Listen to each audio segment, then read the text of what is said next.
Located in eastern China, its closest bit of land is mainland China, and its closest bit of islands are the Philippine Islands.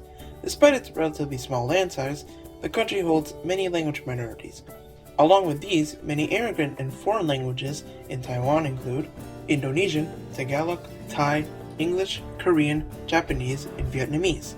Two main language families are spoken in Taiwan, the larger of this being Sino-Tibetan. The Sinitic languages originated in China, which is the largest branch of the Sino-Tibetan language family. Of the Sinitic languages, those spoken in Taiwan are Mandarin, Hokkien, Hakka, and the Matsu and Mukyu dialects. All these other languages and varieties are spoken within the country today, but Mandarin is the most widely spoken of them. Features of Sinitic languages include tonality. In all Sinitic languages, every word has a new meaning based on the tone that you say it with. Next, verbs are not conjugated for person or number. In languages that don't have conjugations, helper words are used instead to indicate time, aspect, and mood. Sinitic languages are also written in two different scripts: traditional Chinese characters and simplified Chinese characters. Simplified Chinese characters are used more often than traditional.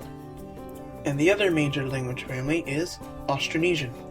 Besides the Tao or Yami language, which is Malayo-Polynesian, Formosan forms the other main branch of the Austronesian language family. Within the Formosan branch, it forms 9 separate sub-branches, all spoken within Taiwan. I should note that Bunun, Urukai, Puyuma, and Baiwan are considered different languages that develop from Proto-Formosan, rather than deriving from a branch of Formosan itself. Because Formosan languages are all so similar to each other, most speakers can understand each other, but that depends on their native language and which language that they're hearing. Similar to that of the Sinitic languages of China, the Formosan languages have also undergone assimilation efforts to Mandarin.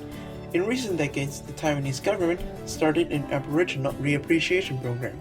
Formosan languages will be taught in Taiwanese schools for their language courses.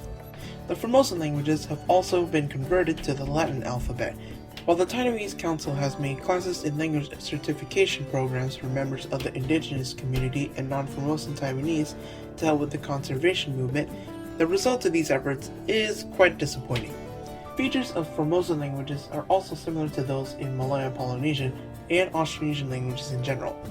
One feature that is due to Sinitic influence is that the word order of some languages are SVO, subject verb object, like Tao, Saisiat, and Pazi, as opposed to VSO, verb subject object, VOS, verb object subject, or also predicate subject with no verb.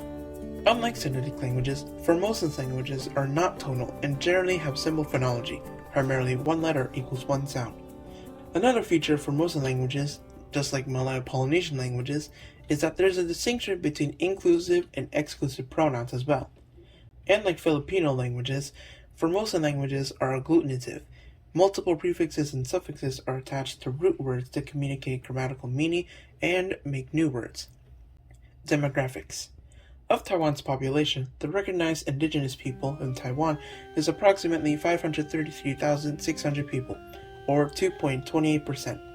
52.9% live mainly in the mountains, while 47.1% mainly live in the eastern plains, while the rest live in the cities. A huge portion of its population is Han Taiwanese, an East Asian ethnic group and nation native to China. In Taiwan, nearly 23.5 million Han Taiwanese live in the country.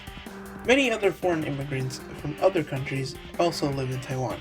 The most prominent are Indonesian with 33.1%, Vietnamese with 29%, Filipino with 19.7%, Thai with 8.34%, and in last place with 2.66% is Malay. One last thing to go over are scripts. The two main scripts that are most widely used in Taiwan are the Latin script, as I mentioned earlier with the Formosan languages, and Chinese characters. When reading Chinese characters, they're not primarily phonetic symbols, rather they're logograms, which are symbols to represent an idea.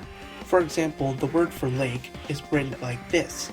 Without prior knowledge, you wouldn't know that it's pronounced Hu. All Chinese characters can also be a part of many other characters as well. Despite Mandarin being the main language of the country, with other Sinitic languages and English also being widely spoken, it's a shame that the Formosan languages, to a large extent, have been seen as the Aboriginal languages and aren't seen as important. As a lover of languages, I hope the Formosan languages are, well, not forgotten. Anyways, I'd like to thank you all for watching, and I'll see you all in the next video. Peace!